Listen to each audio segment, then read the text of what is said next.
Hey everyone, Eggman here with another video, and today we have a tier list going into OP08, which is going to be a brand new format for us in North America, which is really exciting. A couple of things before we get started. First, I'm technically live streaming this and you're watching a VOD for it, but if you guys want to check out my live streams and support me, make sure to check me out on Twitch as well as the YouTube live streams that I do. I'll have the link to the full one that we did for this one in case you guys want to see it. We did a lot of Star Deck 14 Luffy testing since it did well in Liverpool this past weekend. But we have OP08 here, and it's going to be really interesting. A couple other things I want to clarify. One, this is pretty volatile because this is a brand new meta for us. We only lose two cards, right? We lose Trafalgar Law and Enos Lobby compared to what Japan had and Asia had for their OP08. But also, Red Purple Law was, like, no exaggeration, like 50% of their meta, right? So making that card not around makes a big difference for what the meta looks like. And I think it gate kept a lot of decks that existed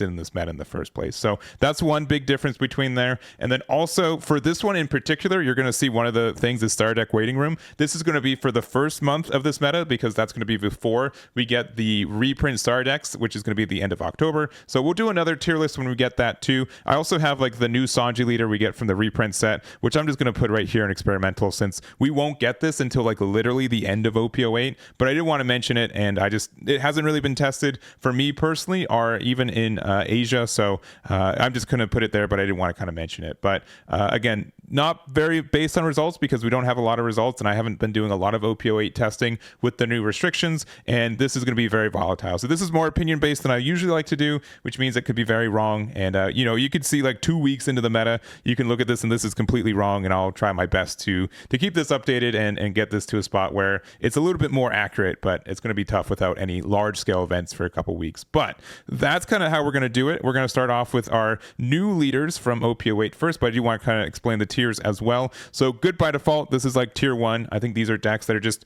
generically going to be very good in this meta. Maybe not the best decks, but I would 100% expect them to be at high tables or at least run at a good capacity. Likely good are usually like newer decks or decks that got like a little bit of support that I think can be doing well, but I just haven't gotten enough testing myself. Star Deck Waiting Room is literally, spoilers, it's going to be all of the reprint leaders because they got so much support and they're going to make a big difference. But OP08 by themselves, it doesn't make a big difference for the deck too. So, but I do kind of want to mention those. Unlikely is what it's mentioned. These are decks that are I don't really have a lot of confidence in right now. It could be different, but I could be wrong on it, but I don't think I will be. And then experimental are decks that I think have a chance that I want to do some more testing with personally, but I honestly haven't had a chance. So there's just kind of like undecided of where I recognize that this is a leader that exists, but I don't really have a firm spot for it on the list. So we're gonna start off with our new leaders, and unfortunately for Chop, we're gonna put him unlikely. I don't think he's very good, unfortunately, and I think like where all of his like animal stuff goes, I think like Zoro is just like a generically better leader for it. So I don't think Chopper is going to be too amazing, but we could be wrong. The other thing I do want to mention is that all of these 4-life leaders were really gate kept by how good Red Purple Law was. So if the meta is a little bit slower because of that, I think that means that some 4-life leaders are going to be in a better spot because of it too. So, but talking about another 4-life leader, we've got Marco, and honestly, I'm going to put him in the waiting room. Most of the builds that I've been seeing do well are based on having the new cards from the Whitebeard Star decks, and which, since you are a red Whitebeard Pirates leader, you're able to take advantage of a lot of those cards. So without it, Marco feels a little bit incomplete. He's a really interesting leader, and I know like a lot of people thought he'd be cracked on release, but we're going to put him in the waiting room, and I think the red Star deck is going to help him out a lot. Next up, we've got Carrot, and I'm going to put also Carrot in unlikely, and the reason I'm going to put in Carrot in unlikely is because, and we'll see this when we get to green in general, I think Bonnie's just like generically the best green leader, right? When we don't have a lot of stuff that's restricted to like leaders and stuff in green specifically, or if they are restricted to leaders, they're mostly restricted to supernova leaders. Bonnie's just the best supernova leader. So we do have like the new super rare Carrot that comes out of this set that I think Bonnie is able to take advantage of better than Carrot itself. But I think that's just kind of where I'm at with there. So we're going to put Carrot there, and we'll see if that's true or not. We also have King, and this could be a little bit high. I'm going to put King in likely good. I think it's on the better 3 leaders, at least on release from here. There's some really interesting combos you get to do with it. Late game, you get to draw a card every turn, which is really nice. You get to use Gecko Moria in your deck, right? Which is always a good boon for this card game right now. And there's some really interesting combos. So I've been working on like a 10-drop secret rare build, and I'm going to release some deck lists for OP06 in the next couple of days too. But this one's maybe a little bit high, but I'm going to be a little bit optimistic and put it in there. So next up, we've got Pudding. And if I was to say which one I think is the best leader in this set of the 6, it is probably Pudding. This might be high for Pudding just because it is such a new meta, and it didn't do well in OP08 in Japan because of Red Purple Law. But I think that since the meta will be likely a little bit slower, and you're going to be able to get to 10 Dawn and play your 10 drops back to back pretty easy in the new meta. I think Pudding's generally if it's not like tier 1, it's at least the best leader that we get from this set. So I'm going to put that all the way up there. It might drop down a couple spots in the next couple weeks, but I think Pudding's in a really, really good spot. And then lastly, we got Kalgara, which we'll put at the cusp of likely good. It could go up to the top, but as like a kind of like mid-range aggressive deck, Kalgara actually gets a lot of value. You get to put some really chunky bodies on the board and kind of rush down your opponent a lot of the time, and just make it hard to interact with it. So you do have to kind of be careful that you don't go too low in life, but you can play like Ohm Holy, and then you can also play like your Kalgara 6/8 vanilla for free, that kind of stuff. So some decks have a hard time answering how much stuff you get to put on board, and you get to be aggressive enough for what this meta is going to look like. So we're going to put that there. Other than that, so that's kind of how we're feeling for these. Again, like if you just skip to this part, I do want to say Pudding likely the best leader in this. Maybe good by default, it's too high for it, but we're going to put that there. And maybe King's a little bit too high as well. But I think that these 3 are likely the best 3 leaders in this set, at least on release. And then Marco, Carrot, and Chopper on the bottom half of that. But Marco, I think, is going to get better with the Whitebeard starter deck. So moving on to Red. In general, we're going to just go kind of by color for the rest of these. We're going to start off with Red and kind of rapid shoot through them. Zoro, I'm going to put in experimental. A lot of people have been telling me that like the Chopper animal package that we get from the set, Zoro is just able to take advantage of it a little bit better. I personally haven't tested it at all, so I'm not going to say that it's great out the gate, but I've heard some like middling things from that. Like it just is an aggressive deck that exists right now. When the premier aggressive deck for Purple Law gets removed, this could be just the best one for it. So we're going to put that there. We'll see if it's any good in the next couple weeks.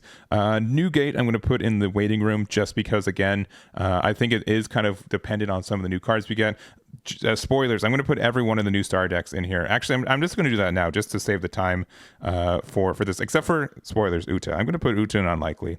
I think even with the star deck stuff, Uta's not the best green leader that we have. It's just going to be kind of right there. But for Dofi, man, I'm breaking all my rules. That's fine. Dofi's actually probably likely good, and then it's going to go up from there. But I think Dofi on OP08 release is still good. I'll put Boa into star deck waiting room, I guess, but I think Dofi has like a really good chance, if not like better than average. It could even be at tier 1. I haven't experimented with this meta enough. Luffy though, and the red purple one definitely is going to go in star deck waiting room. Smoker's going to go there, and Katakuri. So those are kind of just based off the star decks, but I think Dofi beats the crowd and still can be good without it. And then Uta, even with it, I don't even think it's going to be that good. So we're going to put that there. All right, going through the rest of the red. Most of these leaders, these red ones, Twitch chat and YouTube chat really wanted these ones, so we're including it. If I was to put one into experimental. All right, someone wanted Garp, so we put Garp in the list. I don't think Garp's likely, but just so you all know, my hard opinion on it, I don't think Garp's going to be very, very good. We also have, all right, Useless Kid I'm going to put experimental, only because we now have that 3-drop Pudding, and so the fact that we can use this leader with 2 different cards that go, like help you get over the fact that you go Dawn -1, I do like the idea of that. So maybe it's bad, but I do want to mention it and put it here. Sabo, I think gets like a little bit better. I'll put it here. I don't think these are really tough. Most of these are leaders I didn't really want to include. most of the Revolution Army ones, just because I don't think that they're spectacularly better, and nor they really got anything. We got like some new like yellow trigger cards and like the Vegapunk stuff in Egghead Island, but I don't know if that's enough for Betty and Sabo to do much better. I'm probably going to put Betty in unlikely. I'll put both the Sabos and experimental, but I haven't had enough experiments with this, and I think this one is likely better because, again, like Red Purple Law was so good at like nullifying what this leader wanted to do for free, and then this one's just all right. This one's just all right, so we'll put it there. If you're playing a red yellow one, I'd probably play the Sabo over the Betty, I guess. So we're gonna leave that there. All right, good by default for green. We're going to go back, put the Bonnie way up here. I think Bonnie's just generically still going to be like the best green deck that we have. But I think it's just like in a spot where like the carrot really helps out the deck. You can really kind of lean into like the more of the Don Quixote package and play Rosinante.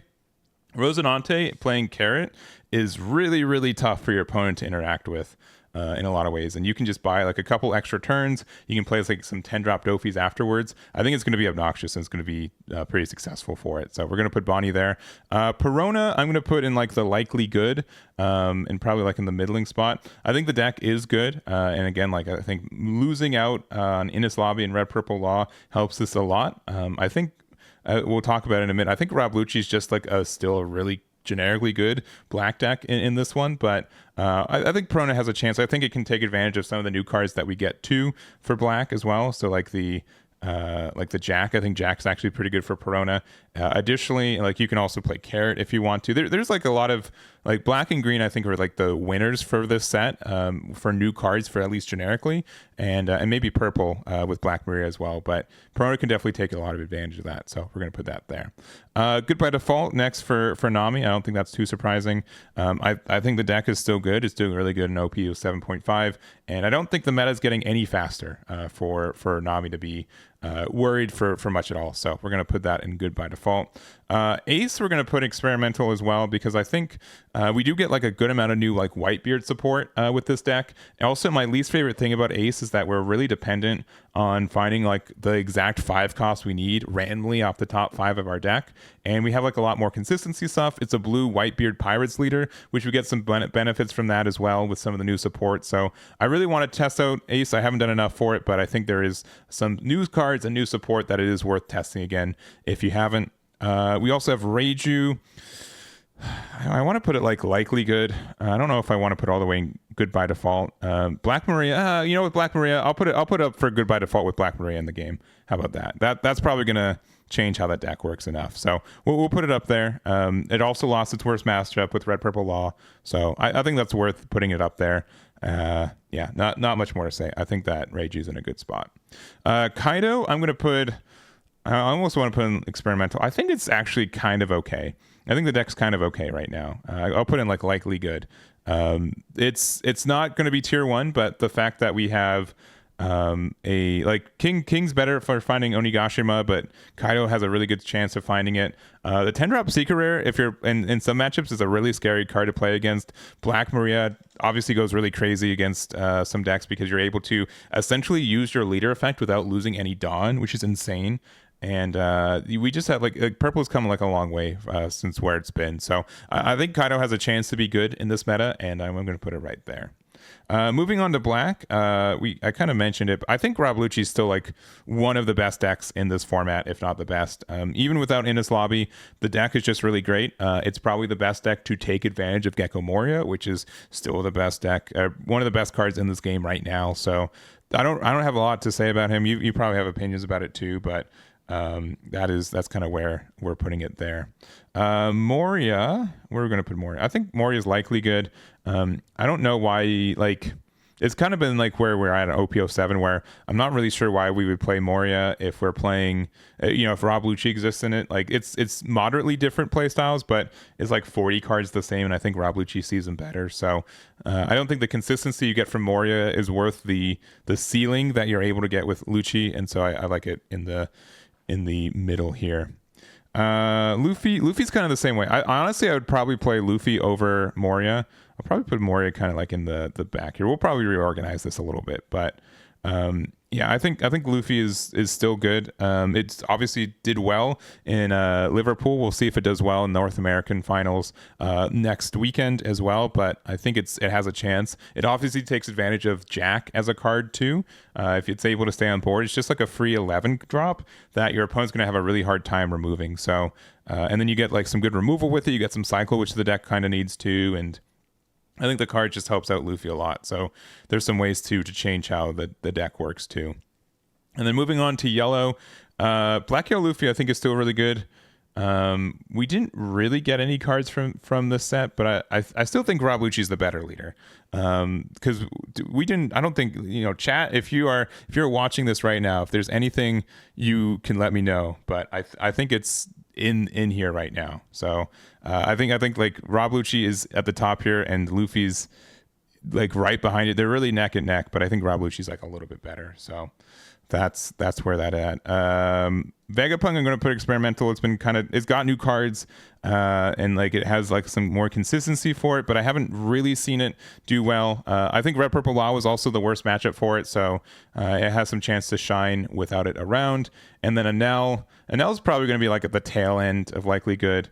Moria, I'll rearrange these now, but I think Anel's fine, but like I think there's just better things for yellow to be doing, to be honest. And I think like Pudding can just be better in some spots too. So let's just rearrange these from where we're at. So goodbye default. We're gonna. I think honestly this is pretty close to there. Reiju might be a little bit high. Pudding might be a little bit high, but we're gonna put that there.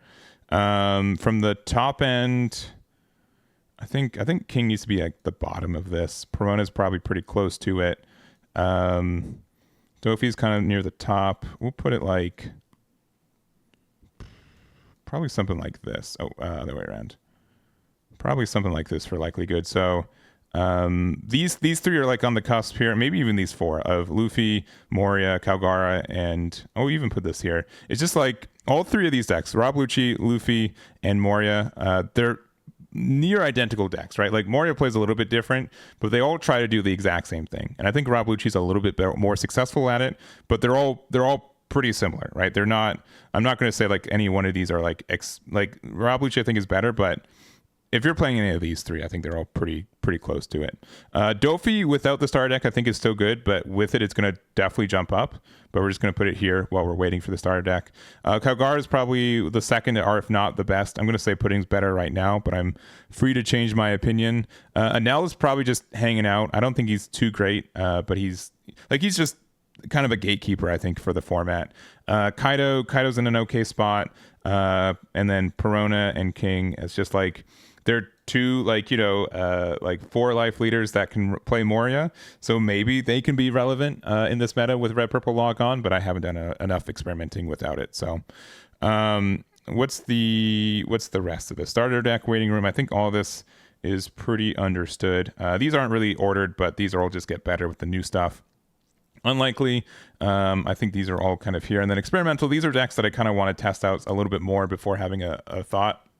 If I was to guess on any of these, I would say that they're no better than likely good, but I'll put them here, and we can definitely be wrong for it too. So do you want me to rearrange star deck waiting room? I could put Katakuri, and yeah, I could put these more towards the top. I think that's fine. Bo is like at the end there, and I think Dofi's still better with it, but and then red purple. If you want to order it, probably closer to this. Maybe even like this way from here. So, but it doesn't not a huge thing. We don't have like the star decks for another month kind of thing. But yeah, this is kind of where I'm comfortable sitting at for right now. If you've made it this far, one, hit that like and subscribe button. It does help a lot. I do appreciate it. But two, again, this is very volatile. Make sure to look at the date, and I'll probably make an update to this. If not a video, just kind of a picture update based on results. But I will be conducting a lot of results on my deck list website, Eggman Events, so you can check out what's topping there once we formally get OP08 viable and playable here in North America. But by and large, I don't think we're changing a lot in this meta from OP08 releasing. I think the star decks are going to be weirdly more impactful, even though they're just like, exponentially smaller sets, they have more impactful cards, and they will kind of change what the decks look like and what's viable in a lot of ways. So until then, I think this meta is going to be fine. We'll see if there's any decks that, because red purple law is gone, they're able to be more successful for it. I think that's going to be interesting, and that's kind of how we're feeling today. So that's going to be it for me. Thank you guys so much for watching. I do appreciate it. Let me know what I got right, what I got wrong, and what you guys are looking forward to in OP08. I'm going to be dropping some deck lists in the next couple of days as well, so you guys can have some like beginner builds for getting into this format, and that's going to be it for me. So thank you guys so much for watching. I do appreciate it, and I'll catch you all next time.